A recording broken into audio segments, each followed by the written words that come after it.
toute petite introduction. Le CREAC, il est né en 1998, donc ça fait 14 ans. C'est une association loi 1901 qui compte 10 salariés aujourd'hui et qui est située à la Maison de la Nature de Bordeaux, dans les locaux de la Maison de la Nature de Bordeaux, et aussi à Darwin, sur la rive droite, il y a un bureau à Darwin. Donc c'est une association qui travaille dans le domaine de l'économie sociale et solidaire, qui a un budget à peu près de 400 000 €, ce qui n'est pas beaucoup pour 10 salariés. Donc on est toujours dépendant de subventions, les subventionnés par la CUB, par le département, par la ville de Bordeaux, par différentes villes de Gironde. Enfin, notre champ d'action, c'est surtout la Gironde, même si on s'appelle Aquitaine dans le titre. Et on mène des actions, donc au départ dans le domaine de l'énergie et de l'éducation à l'environnement, qui petit à petit sont élargies, en particulier dans les thèmes sur l'eau, la sobriété des consommations en eau et en énergie, et puis depuis quelques années sur la précarité énergétique, puisque c'est devenu un thème extrêmement important. Demain matin, EDF fait un petit déjeuner d'ailleurs avec Cynthia Cory sur la précarité énergétique. Donc c'est vraiment les entreprises ayant de plus en plus d'impayés, disons, s'y intéressent. Qu'est-ce que je voulais dire d'autre? Oui, alors ce thème, on l'a choisi en relation avec deux priorités du C2D, le groupe précarité dont je fais partie, même si je suis très souvent absente, puisque c'est un champ d'action qui nous intéresse, et le groupe femmes. Et d'ailleurs, on a un projet d'étude sur les femmes et la précarité énergétique, étant donné que beaucoup de femmes seules avec des enfants ou de femmes âgées sont parmi les plus touchées par la précarité énergétique. Donc notre projet, c'est de développer une recherche avec Bordeaux 3 sur ce thème, et si on a les financements, et je pense qu'on va les avoir, ça sera un thème intéressant. Donc ça recoupe la précarité, le genre, la question du genre, et la ville, puisqu'on travaille principalement sur la CUB et sur des quartiers en rénovation ou en rénovation. Donc Anne-Claire va vous expliquer beaucoup mieux que moi c'est pas sûr. les actions en fait, c'était juste une présentation générale. Alors j'ai oublié de dire que le conseil d'administration du CREAC est assez ouvert, donc il regroupe des universitaires, des artisans, des chefs d'entreprise ou des entreprises qui travaillent dans les énergies renouvelables et d'autres associations. Bon, donc sur le principe, j'ai conçu une petite présentation PowerPoint, mais peut-être que vous pouvez m'interrompre, c'est un peu comme vous voulez.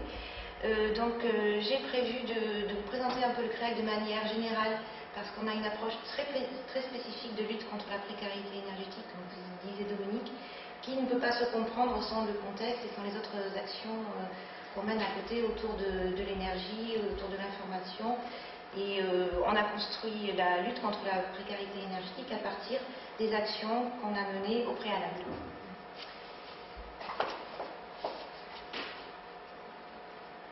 Donc le CREAC, pour reprendre ce qu'a dit Dominique, c'est 10 salariés permanents et un conseil d'administration de 13 membres bénévoles qui assurent la promotion auprès de 7000 à 900 personnes par an du développement durable, des énergies renouvelables, de la sobriété énergétique, de l'éco-construction. Donc sur sa forme, c'est une association loi 1901, agréée par la préfecture de la Gironde, entreprise solidaire et jeunesse éducation populaire. Et on vient de recevoir un tout nouvel agrément qui est d'ingénierie technique sociale et financière pour faire des visites à domicile pour des ménages en situation difficile. Oui. Vous dites 7 à 9 000 personnes par an.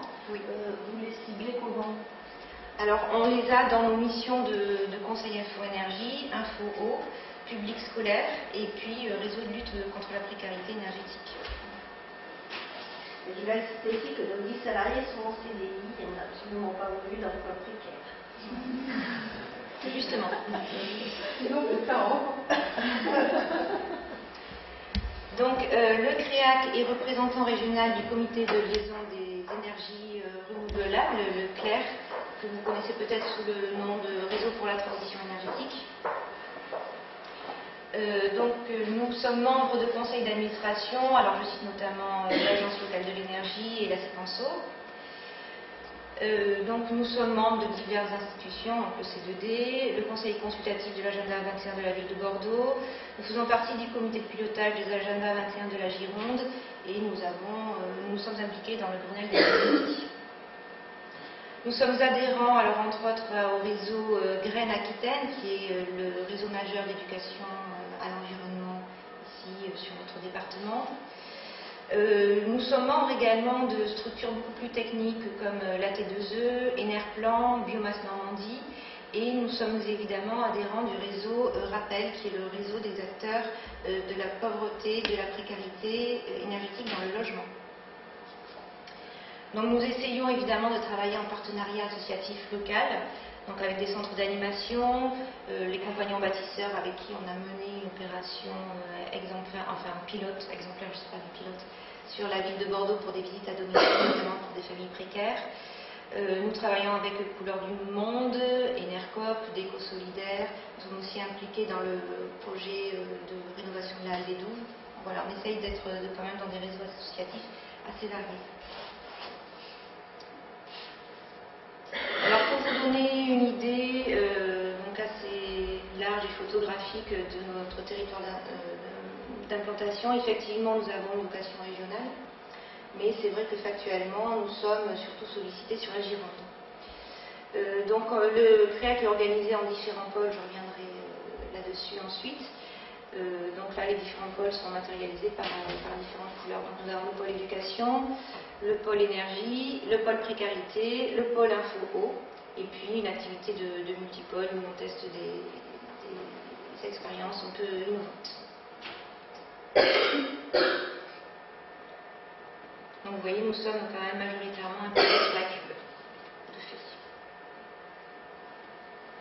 Donc nos financeurs, notre premier financeur, c'est quand même l'ADEME, qui a permis au CREAC de démarrer ses activités, on va dire, professionnalisées dans les années 2000 avec la création des espaces info-énergie. Donc après, effectivement, nous avons la DREAL, la DRJSCS, le Conseil général, la région Aquitaine, la CUB, l'Agence de l'eau Haute-Garonne, le SMEGREC, la Commission locale de l'eau, l'Agence nationale de l'habitat et puis diverses communes. Donc nous avons travaillé jusqu'à l'année dernière essentiellement avec Blanquefort et Bordeaux en tant que financeurs, et là cette année nous avons des perspectives pour avoir des contributions sur des actions ciblées d'autres communes de la CUB. Et nous travaillons aussi avec des bailleurs sociaux pour lesquels nous faisons essentiellement des accompagnements collectifs de locataires et d'agents qui sont aquitanistes et d'Hommes-France. Alors nos missions, donc nous avons notre première mission, notre principale mission qui représente plus de 50% de l'activité du CREAC, qui est le conseil et l'information. Donc ça, comment on procède à travers notre espace info-énergie. Donc le réseau des espaces info-énergie, c'est un réseau national qui est piloté et animé par l'ADEME. Donc à Bordeaux, il y a plusieurs espaces info-énergie. Il y a notamment le Pacte, la CLTV, la Maison de la Promotion Sociale, et un espace info-eau. Donc en fait, l'espace info-eau, d'ailleurs la communauté urbaine de Bordeaux a été un des premiers financeurs de l'espace info économie de bois. Donc là, on a des missions d'accueil du public dans nos locaux, par téléphone ou sur rendez-vous. Alors on se déplace également sur le territoire girondin. Donc nos conseils sont objectifs, neutres et gratuits, et ils concernent essentiellement donc, sur l'énergie, comment améliorer l'efficacité énergétique de son logement, comment maîtriser sa consommation d'énergie, comment utiliser les énergies renouvelables à bon escient. Sur l'eau, comment préserver la ressource en eau potable, comment réduire sa consommation et sa facture d'eau, et connaître les bons gestes et les bonnes astuces pour économiser et préserver l'eau. Donc en 2012, on vient de faire nos comptes, on a accueilli et conseillé 5000 personnes à travers ces deux dispositifs. Pour ce qui est du volet éducation à l'environnement, alors au CREAC on dira plutôt éducation à l'énergie parce que c'est quand même notre spécificité. On a travaillé historiquement assez longtemps avec la CUB sur des accompagnements d'agenda 21 avec des écoles au démarrage et puis ensuite avec des centres de loisirs, et on a également conçu des modules de formation pour les enseignants et animateurs. Donc nous accompagnons dans les projet pédagogique et nous concevons des outils qui sont à disposition des enseignants, donc notamment des fiches de séquence clés en main. Alors sur ce volet éducation, on vient récemment de faire un bilan, parce que le CREAC est dans sa 15e année. On se rend compte que je crois depuis 2007, on a accompagné 22 000 enfants et enseignants, donc je vous dis parce que c'est quand même pas neutre au final. Alors en accompagnement, donc on travaille auprès des ménages, auprès des collectivités et auprès de bailleurs sociaux. Donc, donc là je ne vous ai pas cité toutes les opérations, peut-être juste les principales. On a équipé en kit économie d'énergie et d'eau 300 ménages bordelais depuis 2009 et on fait le suivi de leur consommation, évidemment. Et on constate effectivement une baisse sensible des consommations depuis que nous les avons équipés. On a constitué un réseau de guides négawatts à Blanquefort qui réalisent des visites à domicile chez leurs voisins et évidemment un recueil de données techniques sur les logements. Donc nous sommes aussi co-animateurs de l'opération nationale Famille et Énergie Positive, qui est un dispositif qui existe un peu partout en France, avec toutes les collectivités qui ont été volontaires pour les mettre en place.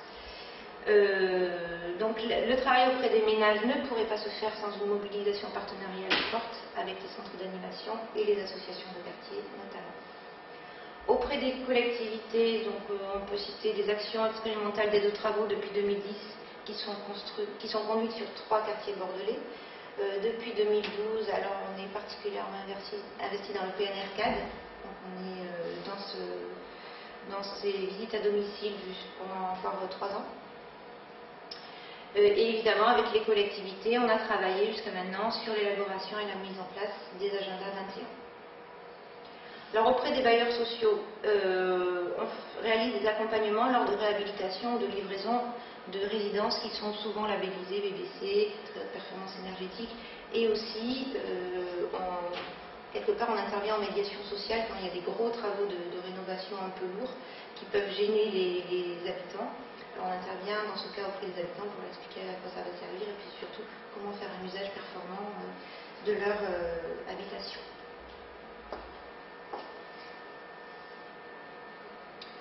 Donc, nous avons également une fonction d'expertise dans ces visites à domicile. Donc nous effectuons des visites techniques à domicile dans le cadre de programmes spécifiques donc, qui font l'objet de commandes de collectivités en particulier. À ce jour, nous avons effectué plus de 300 visites pour lesquelles nous fournissons des comptes rendus détaillés. On formalise des préconisations et évidemment on fait le suivi de ces préconisations et on fait un suivi des consommations pour mesurer l'impact de nos conseils.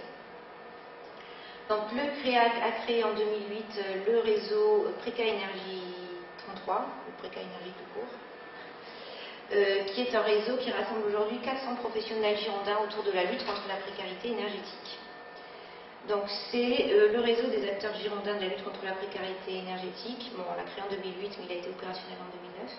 Par ce réseau, nous collaborons avec des professionnels issus de collectivités, du secteur social, de professionnels du bâti et des professionnels évidemment de l'énergie et de l'eau. Et également, ce réseau prend son sens avec la contribution de fournisseurs d'énergie. Donc on a notamment la Lyonnaise des Eaux qui est un des partenaires historiques du réseau. Et on a maintenant EDF qui fréquente les matinées thématiques de manière assez assidue. Donc ce réseau, si vous voulez savoir un petit peu ce qu'on y fait, a un site web dédié qui est ici, Préca Énergie 33. Non, Préca Énergie.org. Alors, nous assurons également une fonction de documentation, de réalisation de fiches techniques ou de guides méthodologiques. Donc, nous réalisons des fiches techniques chaque année, notamment sur les aides financières accessibles aux particuliers dans le cadre de rénovation ou de travaux de construction. On explique l'isolation et la thermique du bâtiment. On a par exemple aussi des fiches sur le bois énergie, quels sont les combustibles à privilégier, quels équipements. Et puis, on a fait le choix de concevoir un guide sur les signes de qualité des entreprises du bâtiment, donc les labels, les appellations, de manière à ce que tout un chacun puisse arriver à mieux comprendre ce que recouvre un label ou une appellation. En termes de conception et de rédaction de guides méthodologiques, nous avons par exemple réalisé le guide des appareils hydroéconomes pour formaliser un certain nombre de recommandations. Comment est-ce qu'on entretient les appareils hydroéconomes, quelle utilisation on en fait ou on n'en fait pas. Donc nous avons également un guide pratique qui est à la disposition des collectivités pour l'optimisation de la consommation en eau. Et puis évidemment on a fait un guide sur l'analyse et la réduction des consommations d'eau dans les établissements tertiaires, qui sont quand même de gros consommateurs. Alors pour réaliser toutes nos animations et nos interventions, donc nous concevons notre propre matériel et nos propres supports. Donc nous avons des expositions éco-conçues, donc là conçues avec Déco Solidaire, la première photo en haut à gauche, à base de, alors celle-ci pour l'anecdote, c'est à base de caisses de vin qui étaient en sortie de l'usine et destinées à la destruction. Nous réalisons des expositions alors qui sont certaines pour le jeune public, certaines pour le grand public, et là nous en avons fait une l'année dernière grâce au soutien d'Adréal sur le chocolat, parce qu'on essaye de travailler culpabilisant, donc le chocolat est un produit de consommation apprécié par tous. On a approché le chocolat à travers l'eau et l'énergie. Voilà. Combien y a-t-il d'eau dans le chocolat? Combien y a-t-il d'énergie? Comment est-ce qu'on peut comparer avec les autres produits du quotidien? Donc nous concevons aussi des maquettes. Là par exemple en haut à droite c'est une maquette de maison bioclimatique. Nous avons un banc de démonstration sur les économies d'eau qui est en bas à droite. Et puis on a réalisé l'exposition permanente de la maison éco-citoyenne. Je ne sais pas si vous avez l'occasion de vous y rendre. Voilà, nous avons réalisé la partie habitat durable.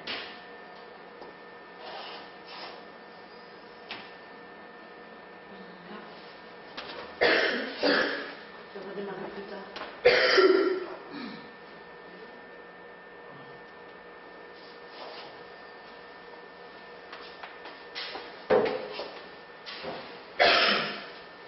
Alors nous nous sommes dotés également d'un outil qui est un logiciel d'analyse experte des consommations. C'est-à-dire que c'est un outil qui permet de suivre ces consommations tout en étudiant l'impact des changements établis dans le domicile.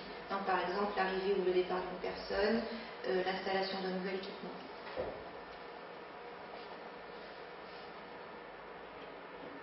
Alors en termes de communication, nous n'avons pas beaucoup de moyens, parce que comme disait Dominique, nous sommes une association avec un budget réduit.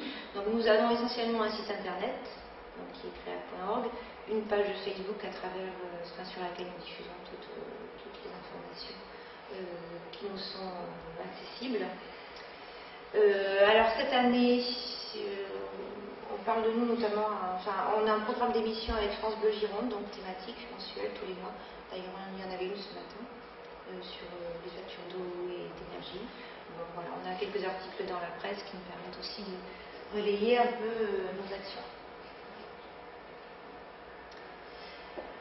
Voilà, alors maintenant on va peut-être plus se centrer sur la précarité énergétique, qui est le thème de ce midi idée.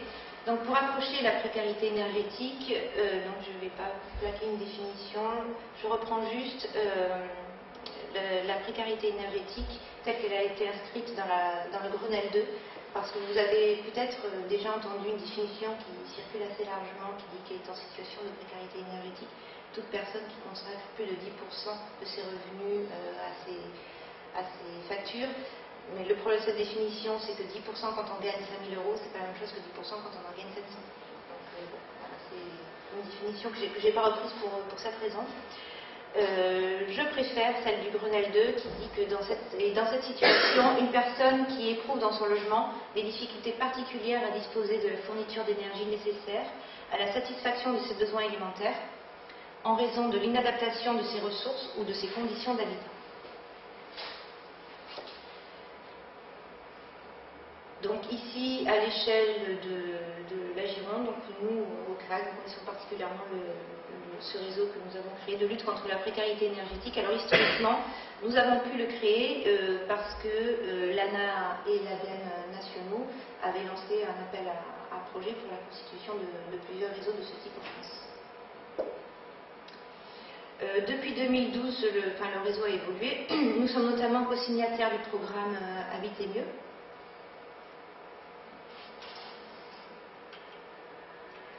Donc, qu'est-ce qu'on fait dans ce réseau? Alors, la première fonction a été de rassembler les professionnels de la médiation sociale, des fournisseurs d'énergie et les collectivités territoriales pour discuter, échanger, se former, enfin mieux connaître les formes de précarité. Donc là, à travers une cartographie, j'ai retraduit les principaux membres de ce réseau. Donc vous voyez, on a des CCAS, on a des collectivités, on a quelques structures associatives, on a centres sociaux. Voilà. Donc vous voyez que le réseau est très présent sur la cube.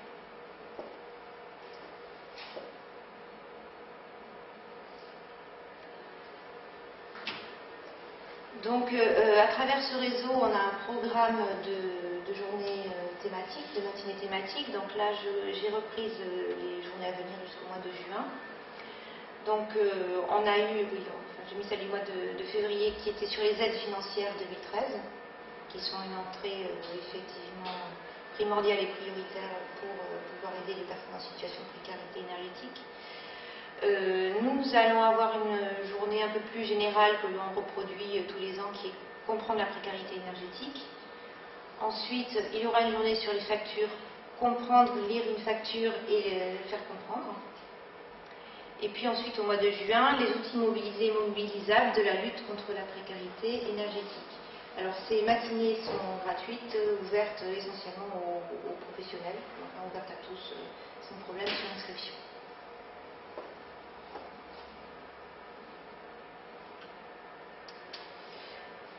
Donc en 2013, nous avons souhaité participer à la connaissance des formes de précarité énergétique en particulier. Donc nous participons à l'Observatoire de la précarité énergétique qui vient d'être créé l'été dernier par le ministère de l'Égalité des Territoires et du Logement. Donc nous participons comment? En recensant les actions existantes en Gironde. Donc par exemple les kits d'économie d'énergie que le CREAC a installés, les kits aussi que la mairie de Pessac a distribués. Il y a une autre opération qui a bien fonctionné, qui est l'opération du centre social du Burc à Mérignac, qui travaille sur le quotidien dans la maison, qui s'intitule Astuces et compagnie. Donc en fait, cet observatoire-là, dans un premier temps, consiste à agréger toutes les opérations reproductibles à l'échelle nationale. Donc ça, c'est le premier temps. Et puis ensuite, à partir du mois prochain, nous allons essayer de mettre en commun des données qui n'ont jamais été agrégées. Parce que, enfin, ceux qui travaillent sur la précarité énergétique, parmi vous le savent peut-être, en fait, il n'y a jamais eu de véritable recensement de ce que recouvre la précarité énergétique. Donc EDF a des données, la CAF a des données, les fournisseurs d'eau ont des données, les travailleurs sociaux en ont aussi, mais il n'y a jamais eu de croisement sur ces données réalisées. Donc ça, c'est l'objet de cet observatoire. Et comme Dominique vous le disait en introduction, donc nous avons un projet qui devrait démarrer assez rapidement, on l'espère, d'études sur les formes de précarité énergétique au féminin, donc en partenariat avec le laboratoire ADES du CNRS. Et donc on veut travailler sur les spécificités de la monoparentalité et chez les femmes retraitées. Parce que on sait, mais bon, c'est pas scientifiquement prouvé, que ces personnes-là sont plus vulnérables à la précarité énergétique, notamment du fait de facteurs d'isolement ou d'éloignement des centres urbains, enfin des centres d'activité en tout cas.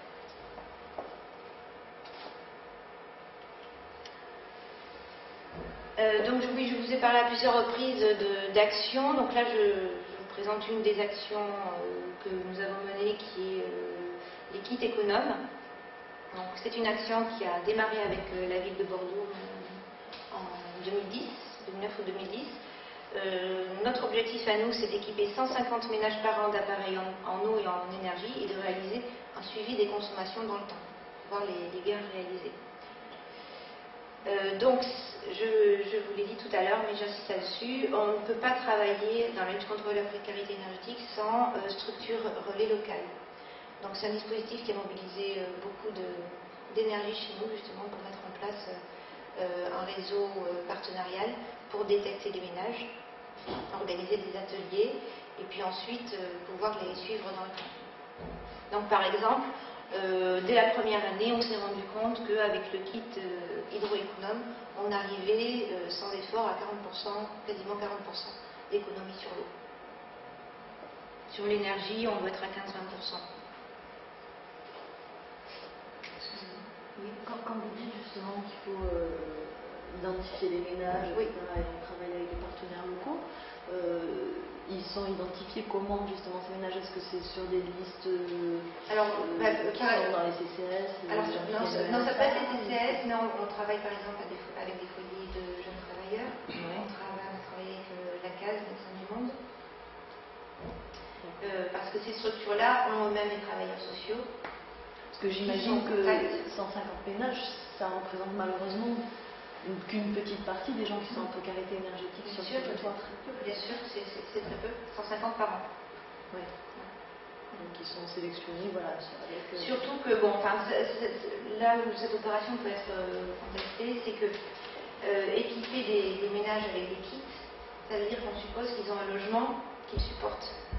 Et c'est vrai que, alors pas dans cette opération-là, mais dans d'autres opérations, on s'est rendu compte qu'on arrive dans des logements où il n'est absolument pas envisageable de poser un kit, parce qu'il n'y a plus de robinet de douche, parce que l'évier est enlevé, parce qu'il n'y a pas d'ampoule, ou, même pire, les gens ne cuisent pas pour ne pas payer de facture d'électricité, ne se chauffent pas, et parfois ont une seule ampoule dans un studio.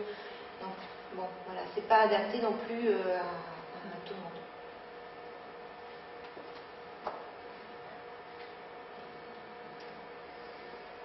Donc voilà, justement, on peut parler des visites à domicile. Donc on travaille après un repérage par un acteur local. Et là, les élus, et surtout les élus de communes rurales, jouent un rôle majeur. Parce qu'en fait, quand quelqu'un a un problème en gironde rurale, c'est le maire qui est le premier sollicité. Et on a été à plusieurs reprises sollicités par des élus qui ne savaient pas comment faire avec des situations, notamment de locataires. Et on a également eu des demandes d'aide qui nous ont été transmises directement par des familles qui avaient déjà vu des CCAS ou des assistantes sociales qui leur avaient dit qu'ils ne pouvaient rien faire pour eux. Donc, que fait-on avec eux? Donc, on travaille sur leur facture d'énergie et d'eau. Donc, parce qu'on a un petit peu de temps, c'est à peu près une demi-journée dans chaque logement.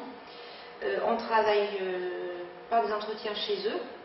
Évidemment, on fait une visite du logement, on prend des photos, on fait des mesures, les températures du logement, température de l'eau, les débits. On recueille donc des données techniques et puis évidemment on pose éventuellement des équipements économes en eau et en énergie et on formalise des préconisations. Donc, mais ça peut être parfois des préconisations plus simples, ça peut être dépoussiérer l'arrière de votre congélateur ou oui, vous pouvez garder votre combi congélateur frigo ou non, il faut le changer parce que là, si vous regardez vos consommations, ça va vous coûter plus cher. Voilà. On est aussi dans ce genre de conseils très, très basiques. Donc ensuite, ça donne lieu à un compte-rendu qui est adressé aux occupants et aux professionnels qui nous ont adressé les ménages. Et puis, à chaque fois qu'on peut, on réalise un accompagnement vers les solutions proposées. Donc, soit on réalise un travail de médiation avec les fournisseurs d'énergie quand il y a des questions d'impayés ou d'impayables, avec les bailleurs, et on accompagne vers les dispositifs d'aide aux travaux.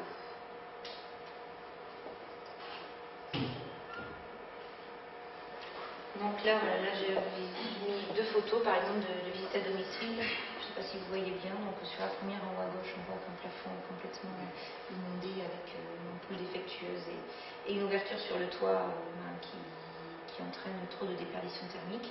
Et puis la précarité énergétique, on n'imagine pas toujours comme ça, mais ça peut être parfois ça.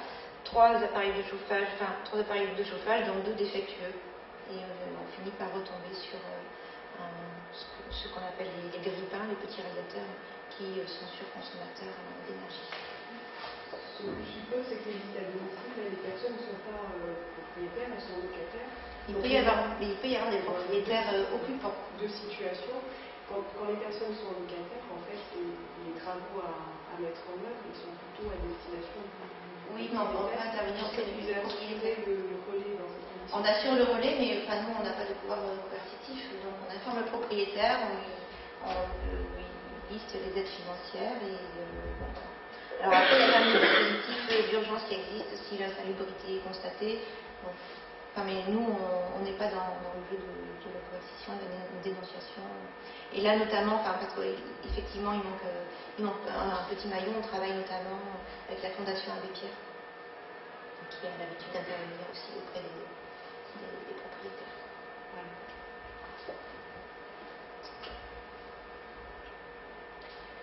Voilà, et puis donc pour terminer, bon, je ne sais pas si enfin, vous allez peut-être avoir d'autres questions sur la précarité énergétique, mais je voulais vous dire que la précarité énergétique concerne presque tout le monde, enfin, beaucoup de personnes, que ça n'a rien à voir avec l'exclusion sociale, que c'est aussi c'est un fait justement à cause de l'augmentation des tarifs de l'énergie. Donc, si vous connaissez quelqu'un dans cette situation, vous pouvez appeler le CREAC, donc je vous ai noté le numéro de téléphone. Donc, nous travaillons en toute discrétion, de manière objective, neutre et gratuite. Vous pouvez, si ce thème vous intéresse, regarder, je vous ai référencé 2 sites web, écocitoyen.adem.fr. Et puis, la réduction des factures d'énergie, ça concerne, je pense, tout le monde. Donc vous pouvez évaluer les économies potentiellement réalisables chez vous avec le guide 100 éco-gestes, qui est le guide des familles à énergie positive, qui est le guide le plus complet à ce jour. Mais vous pouvez aussi évidemment appeler un des conseillers info-énergie dans des espaces info-énergie de la CUP. Voilà ce que je voulais vous dire. Avez-vous des questions ou... Oui, je pense à quelque chose. Vous avez beaucoup parlé de réseaux et liens avec des acteurs locaux, nationaux. Est-ce que vous êtes aussi dans des réseaux internationaux? Pas encore. Pas encore. Ça va commencer. Hein. Voilà ça parce que peut-être que je vais ouvrir l'opportunité d'un réseau. Nous avons rencontré il n'y a pas très longtemps justement une association France-Amérique latine qui travaille en lien avec je crois que c'est une association de juristes de Medellín qui s'est formée parce que visiblement en Colombie, c'est inscrit dans la constitution colombienne le droit à l'énergie et à l'eau, mais il se trouve qu'il y a quand même des gens qu'on appelle los desconectados, les déconnectés, qui sont les gens que les entreprises finissent par déconnecter de l'eau et de l'énergie puisqu'ils n'ont pas pu payer leur facture. Et donc il y a des associations de juristes qui sont mises en place pour aller travailler avec les gens en grande précarité, pour les aider justement à avoir leurs droits et à aller un petit peu au-devant de leurs difficultés et malgré leurs difficultés essayer de faire valoir leurs droits et de nouveau avoir accès à l'énergie.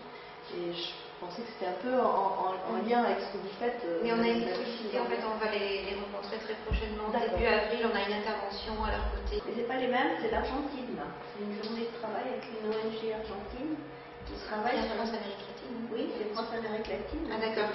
C'est pas des Colombiens. C'est pas Medellín, d'accord. C'est les Argentins pour comparer ce qu'ils font eux et nous ce qu'on fait. D'accord. Et je pense que oui, il y a des pistes pour développer des coopérations avec les pays du Sud, avec l'Afrique, ça serait intéressant aussi. Ouais. Je me suis assise. Est-ce que vous êtes souvent confronté au chauffage parfois à la pétrole et comment vous faites pour tenter de donner des solutions autres que celles-ci? J'en vois beaucoup, j'ai l'impression. Oui, ben effectivement, quand il y a des appareils défectueux ou dangereux, parce que là c'est quand même une question de dangerosité, il existe des fonds d'urgence, pas beaucoup et pas partout, mais à chaque fois que c'est possible, on mobilise ces fonds pour effectivement se passer de ce genre d'appareil.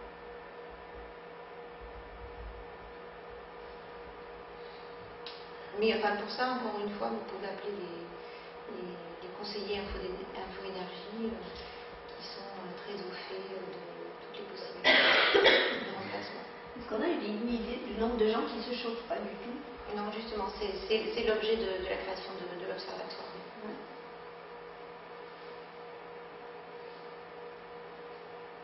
On pourra récupérer votre PowerPoint sur lequel il y Je a crois plein que d'infos. c'est prévu. On me l'a demandé déjà, c'est ça? Voilà.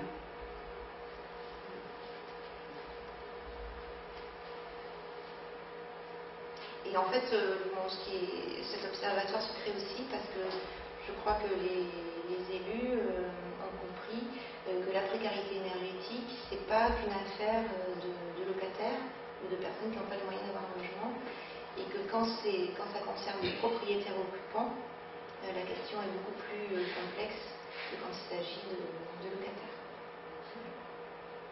Pourquoi? Parce que les propriétaires occupants ont la charge de l'entretien du logement, et quand ils n'ont pas les moyens, ça nécessite une mobilisation d'aide et de dispositifs qui n'étaient pas mis en place jusqu'à maintenant. Voilà.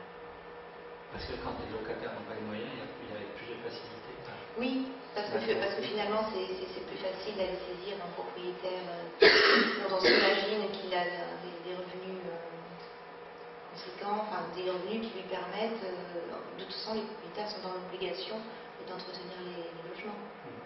Et quand c'est un propriétaire occupant qui n'a pas les moyens, on est un peu diminué. Au Burk, il y en a beaucoup, par exemple. Vous parliez de la fédération Burk. Dans le quartier de Burk, il y a beaucoup de propriétaires occupants qui sont en précarité. Oui, parce qu'on le sait, parce qu'ils ont été détectés. Ouais. En fait, on sait de manière complètement empirique qu'il y en a un peu partout. Mais là, ça fait partie des copropriétés qui sont en grande difficulté, le Burk. Et je crois qu'il y en a 2 ou 3 bien identifiés. C'est avec eux. Est-ce qu'il n'y a pas une peur également du propriétaire occupant, se voir même dessaisir son logement?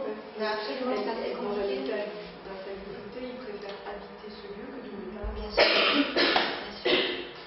Et l'année dernière, on a reçu un courrier au CREAC, ça devait être au mois de, je ne sais plus, janvier ou février 2012, quand il a fait assez froid. C'était une lettre d'une femme qui vivait je crois, dans l'entre-deux-mer, seule avec 2 enfants, et qui a eu une espèce de ras-le-bol parce qu'elle venait de recevoir un appel aux dons de la Fondation Abbé Pierre. Et donc elle était propriétaire, famille monoparentale, et en fait elle a écrit à la Fondation Abbé Pierre en disant bon, c'est bien gentil votre appel aux dons, mais moi je suis seule avec mes 2 enfants, je ne peux chauffer qu'une seule pièce sur mon logement qui doit faire, je sais pas, 120 mètres carrés. Quand est-ce que vous faites quelque chose pour moi? Donc la Fondation Abbé Pierre nous a transmis la lettre, et puis donc on a fait une visite à domicile. Mais bon, là, malheureusement, on est assez limité pour intervenir dans ce genre de situation. Et dans l'entre-deux-mer, justement, je pensais juste avant, dans l'entre-deux-mer, il y en a pas mal, quoi, une maison. Dans toutes les zones pavillonnaires de la Gironde qui se sont développées sur les 20-30 dernières années.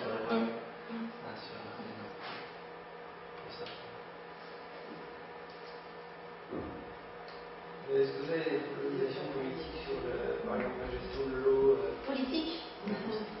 Par exemple, remettre en service public les gestions de l'eau, comme ça, faire justement, je crois que la CUB va faire des chèques sur l'eau pour les familles en précarité. Alors, comme ça. Comment vous répondre? Peut-être vous dire qu'on essaye de ne pas avoir, nous, du côté opérationnel, on essaye de donner de l'information. Mais les préconisations politiques, c'est pas de notre sort. Enfin, peut-être que oui, quand même, on est d'accord sur les projets de tarification de l'énergie qui seraient à plus bas prix pour les consommations élémentaires, et puis plus cher pour des tarifs sociaux sur une certaine base de consommation en fonction du nombre de personnes dans la famille. C'est-à-dire que surtout, ce qu'on préconise par contre, c'est d'essayer de travailler en amont sur la prévention. Ce qui nous gêne beaucoup, c'est que les fonds actuels chez les fournisseurs d'énergie ne font pas la jeunesse qui est en train de mettre effectivement ces tarifs sociaux. Mais il y a beaucoup de curatifs. Il y a énormément de pertes financières en travaillant sur du curatif. Et moi, je pourrais travailler en préventif. Moi, il semble que la politique de donner des chèques pour payer les gens qui n'arrivent pas à payer, c'est ridicule parce que ça ne résout pas la question en amont. Donc il faut déjà voir le logement, l'isoler, voir les consommations. Il y a plein de gens qui se chauffent à fond avec les fenêtres grandes ouvertes aussi. Enfin, il y a des problèmes de comportement qui sont peut-être à ce qu'on appelle les éco-gestes. Voilà. Et apparemment, il semblerait aussi que dans les établissements BDC, les consommations ne sont pas ce qui était prévu parce que les gens n'ont pas du tout adapté leurs pratiques à la réalité du bâtiment. Donc, absolument. Apparemment, je crois qu'on va accompagner le lycée de Bègles, enfin les personnels, pour qu'ils gèrent leur lycée autrement puisqu'il est BDC. Alors, énergie positive, on peut faire une digression là-dessus, c'est un terme qui est plein de pièges. Parce que tout le monde a très bonne conscience, on se dit c'est formidable, on ne consomme pas d'énergie, en plus on en produit. Donc selon les modèles théoriques. Et on est en train de se rendre compte que sur certains bâtiments, tout le monde a tellement bonne conscience qu'on arrive à des consommations qui sont jusqu'à 4 fois ce qu'on avait prévu. Mais le bâtiment est toujours à énergie positive parce qu'il produit de l'énergie. Mais ceci dit, la sobriété n'est pas. Pour mettre à énergie positive, il met en jeu aussi énormément de panneaux photovoltaïques, énormément de panneaux solaires, donc qui ont aussi un coût énergétique à la fabrication. Donc il y a une espèce de balance entre est-ce qu'il ne faut pas mieux privilégier la sobriété que mettre énormément de moyens techniques en amont pour atteindre une positive. En fait, il faut les deux. L'un ne peut pas aller sans l'autre. Des actions à mener parallèlement. Je voulais revenir sur ce que vous faites en direction, en amont, là justement en prévention, en direction des centres de loisirs pour toucher les familles de cette façon-là.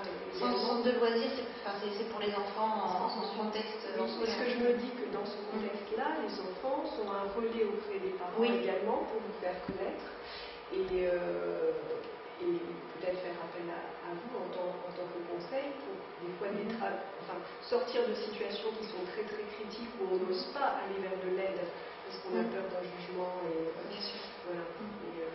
Donc comment ça se formalise en fonction des centres de loisirs, des centres c'est-à-dire comment ça se fait qu'est-ce que vous avez par exemple comme opération que vous avez réalisée dans les centres sociaux ça se porte sur quoi? Qu'est-ce qui est montré? Dans les centres sociaux, on travaille on a travaillé notamment au bureau parce que vous travaillez sur le quartier. Dans les centres de loisirs, c'est dans le cadre des agendas maternels. Et dans les centres sociaux, après, sinon, ce sont des travailleurs sociaux qui viennent assister à nos matinées, qui nous demandent d'aller intervenir auprès du personnel des centres sociaux. Mais pour en direction des enfants, qu'est-ce que vous avez on a du matériel d'éducation. Ah, vous voulez dire en termes de support? Oui. En termes de support, on a des expositions, on a un tas d'outils. Alors en fait, on travaille de manière thématique. Donc, oui, c'est vrai, je n'ai pas développé les thématiques. On a la thématique déchets, éco-consommation, éco-construction. Alors sur la précarité, par exemple, sur l'éco-consommation, quel est le message Il y a des bancs d'essai avec, par exemple, montrer de la consommation des différents types d'enfants, des différents. C'est ça, on a une platine électrique. C'est très pratique, c'est oui. très on parle vraiment du quotidien. On n'est pas sur un modèle à atteindre quand on est dans les animations, on est vraiment sur le geste quotidien. Et peu onéreux. Souvent, c'est ce qui parle en même temps aux enfants et qui laisse trace et qu'ils peuvent relier auprès des parents. Voilà, c'est ça. Ils comprennent mieux, quoi. Enfin, même moi, j'ai compris mieux en voyant les petites avec les ampoules qu'il y avait une grande différence entre certains types d'ampoules. Par contre, elles sont plus chères à l'achat. Donc, le kit que vous proposez, il est gratuit, je suppose. Oui, là, les kits, oui. Voilà. Et après, les personnes ont leur suivi et voient de façon que la consommation baisse. C'est ça. Et après, il y a un geste de départ qui est d'acheter plus cher. C'est ça. C'est pour ça que sur ces opérations kit, ce sont les collectivités qui font l'achat pour que ça soit gratuit au départ pour un instant.